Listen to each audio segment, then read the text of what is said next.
My friend said women only want tall, hot guys, so I told him he's single because he's bitter, boring, and blames everyone else, and now he thinks I betrayed him. Posted by you/special at 2872. Yes, this is a long post, but it's a long story, hear me out. My friend, who I'll refer to as Nathan, 25M, has had horrible luck with women for a very long time. He does have a bright future ahead of him, though, in regard to his career. He just graduated college last year and is currently in law school. However, he's been homeschooled his whole life and does all his college courses and law school online, not in person, which leads me to this next point. He's never had a girlfriend, never been on a successful date, is still a virgin, and low-key doesn't have many friends in general either, so his social skills are really underdeveloped. His only real socialization was with older people, parents, grandparents, fellow elderly people, and me. We met through family friends, so he was kind of raised very sheltered and doesn't have anything in common with anyone his own age, let alone women his own age. To top that all off, he's been nothing but super focused on school and being the best student he can be, so grades were his number one priority during his developmental years. There isn't anything wrong with that, however, he never took a break to live life or have any real experiences. Nathan has had multiple girls his family introduced him to starting in 2021 up to now, and they've been trying to get them to give him a chance, but they end up just not liking him. I really hate to not be on his side and support him through his constant rejections from multiple girls, but it's gotten to a point where all these girls have the same complaints about him. Nathan's about 5 feet 2 inches and, body-wise, very skinny/petite built. He is also starting to bald and has no bodily strength whatsoever. He starts shaking just from holding a grocery bag. I hate to sound rude, but the truth is the truth. He is built like a little girl and has the hairline of a father of 3. While I understand height can't be changed, and not necessarily his hair either, he can at least start working out and possibly add some weight/muscle to give him some manly appearance. So I mentioned him doing this with me in general conversation. Whenever I go to the gym, I tell him to come join me as a hobby or just to be my gym buddy. He declined numerous times, and the one time he did go, he struggled lifting a 10 pounds weight, so he stopped going. Okay, whatever. The way Nathan dresses is very grandpa vibes, tucks in shirt, dress pants/slacks and dress shirts on an ordinary day, etc. I asked him why he doesn't dress more comfortably every day, like a jogging outfit, a hoodie, some jeans/sweats, and that he should wear sneakers instead of Freddie Benson dress shoes every day. He doesn't think anything's wrong with how he dresses, and he wants to look professional since he's going to be an upcoming lawyer. I explained to him that lawyers dress in suits and ties, not tucked in button-up flannels. And they also don't dress like that every day either, just when they're on the job. Sadly, he wasn't having it. Then it finally hit me, it's his damn personality, or the lack of it. See, I'm not trying to talk down on him, but if we're going by objective reality, he has the personality of a brick. I've seen with my own 2 eyes how he talks to girls, how he acts on dates, etc. He cannot make a conversation to save his life. He is not funny either and has zero charisma. He's a literal mute on all double dates and one-on-one dates he's been on, and it's so painfully awkward to watch. It's not like the girls aren't trying either. I've managed to get him dates, however, they go nowhere due to his sheer lack of confidence, personality, or interest. When he talks to a woman, it's like all he knows how to talk about is just school. And if it's not school, it's just radio silence. Or some stuff that only boomers would understand or care about. I've also noticed how every time he and I go out somewhere, and I'm not sure if it's due to his size, he is scared and flinches whenever people walk past us. He's always afraid that doing anything or going anywhere fun or interesting is too wild or dangerous for him, i.e., concerts, bars, amusement parks, etc. So I did it. He whined and whined, kept being full of bitterness, complaints, and negativity, talking bad about women and saying they never want good men, they only want players or good-looking tall guys.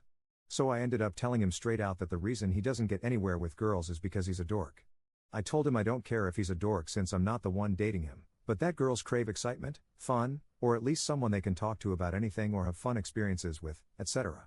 I told him he refuses to change anything physically about himself, and to top it all off, he won't even make himself at least interesting or fun to be around, and he is completely dull. That is why he can't pull or keep. He then got mad at me and accused me of picking on him and making fun of him, and that I'm holding his life circumstances against him, no public schooling/socialization, to which I told him I am not and I wish I were just saying nonsense, I am telling him the truth. I explained to him that his lack of social skills and appearance isn't necessarily his fault.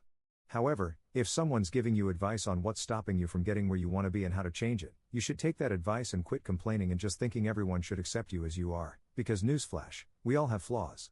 I told him that if he wants to get somewhere with girls and not have constant competition, then he needs to have something to make up for it.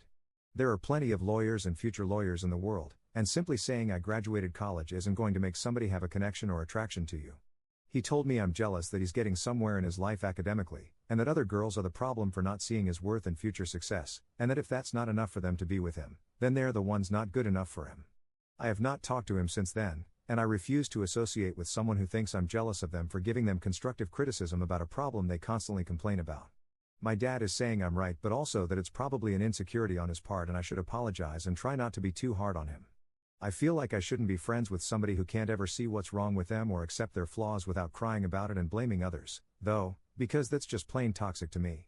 Am I the jerk for being brutally honest with my friend about why women don't like him? Top/relevant comments. Is there any chance that Nathan could be autistic? I'm not gonna lie, I kind of had a feeling for a couple of years that might have been his issue, especially since mental disabilities run in his family. His brother had Down syndrome and passed away. But even then, most autistic people are already kind of aware that they're a little different from others and simply just need to be told what to do/not to do in regards to social cues, and they grasp it quickly. Also, I've met many autistic people who actually had a personality. My friend absolutely refuses to accept that he's kind of a weirdo and that he has none at all, so I'm not sure where that leaves him. Commenter. Like you said, it's not about his past, it's that he doesn't even want to attempt improving himself. Going to the gym doesn't even have to be about working out, it should be about learning to socialize. Maybe he needs to take an art class, yoga class, or something just so he can learn how to talk to people in general before he goes on dates. Ops response. I've tried to introduce him to a lot of my friends, so he can try to have a friend group. He failed numerous times to get along with them due to a lack of anything in common or, once again, not being able to make conversation or even say something funny to at least break the ice. He also thinks they're all reckless, dangerous, and bad influences because they go to parties and drink here and there. They're literally 25 plus, so I'm not sure what the big deal is if they party or have a beer. Commenter 2. But as unrelated practical advice, I think asking him to do things he knows he would not enjoy, like concerts and bars, is not helpful. I would encourage him to find and pursue time in a hobby he has any sort of potential interest in. Because then you can talk to other people who also pursue that hobby, which immediately gives you something to talk about. Usually, it's not too hard to find a club or group for any potential hobby that exists. This is really helpful for people who are bad at holding conversations. Ops response. Oh, I've tried that. The thing is, he has no hobbies or interests. He's just school, family, and more school. I've recommended hobbies to him, like getting into cars, sports, even video games. All of it is unappealing to him so long as it's something fun and not something to do with being ultra serious, respectful, and studying, unfortunately. What kinds of things does Nathan like to talk about? He only likes to talk about boring things or things from hundreds of years ago. He'll talk about war, history facts, evolution/Viking days, etc. When I say boomer stuff, I mean he doesn't watch anything but the news, reads newspapers, I didn't even know they still made them, and only talks about work/school, plays bingo, and gets along only with elders. Yes, those could be his hobbies, which I don't have an issue with or care that he's into them. It's just the point that the women I know would be into him and have these same interests, he's not into. He doesn't want a girl in his league. He wants the popular, beautiful, charming women with multiple better options than him, but they also have to be a virgin and have the demeanor of Mother Teresa at the same time. Then, when they don't like him or have any of these same interests as him, or he finds out said woman doesn't exist, obviously, he gets all bitter and whiny. I don't know if he was raised on Disney princess movies or something, but dude doesn't want to live in reality. Commenter 3. The part about him being jumpy and scared whenever anyone passes by him is what stands out the most. Is it possible that he was abused? He was homeschooled, so no one would have seen anything, but a lot of times that is the reaction people develop when they have to walk on eggshells as a child in their home because they didn't know what to expect from parents and when they would get mad at something. Ops response. No, he was not abused. He was a very loved child, actually. Maybe neglected developmentally, but not abused. He's just paranoid of the outside world for some reason. Update 3 days later. I just wanted to say that I got in contact with Nathan and apologized to him for being too harsh towards him. I tried explaining to him that even though I was harsh, I was just frustrated and trying to help him since I figured he needed someone to be blunt with him, but it wasn't my intention to hurt his feelings or anything. I made sure to express that I do care about him as a person and just wanted to guide him since he seemed lost in the world of dating. He didn't really accept my apology, told me that I'm on the path to being a broke, loser bum because I'm in a different field than him, and he has decided that everything I told him was just out of jealousy. He said, and I quote, he is owed the highest form of respect for being a good man who is a future legal representative, and since I wasn't giving him that, we should stop being friends. He also attempted to tell me that I should watch out for disrespecting him because in the future my life will be in his hands and he'll have the power to put me in jail. I assured him that jealousy and the highest form of respect definitely weren't the case lol, but if that's how he feels, then so be it. At least I know I tried and did my part. I also wanted to answer some questions I saw people leave under the original post for some clarity. Yes, he is 5 feet 2 inches. Yes, he is very skinny and small. Every physical attribute I've mentioned and described is real. Some people thought I was over-exaggerating or just straight up lying, but I am not. For those asking how he is doing college/law school online, he was studying online classes at the University of Florida. As for law school, I know which one he is attending, but I won't say for privacy purposes. As for why he's been doing nothing but home/online his whole life, it's because his parents are really overprotective of him.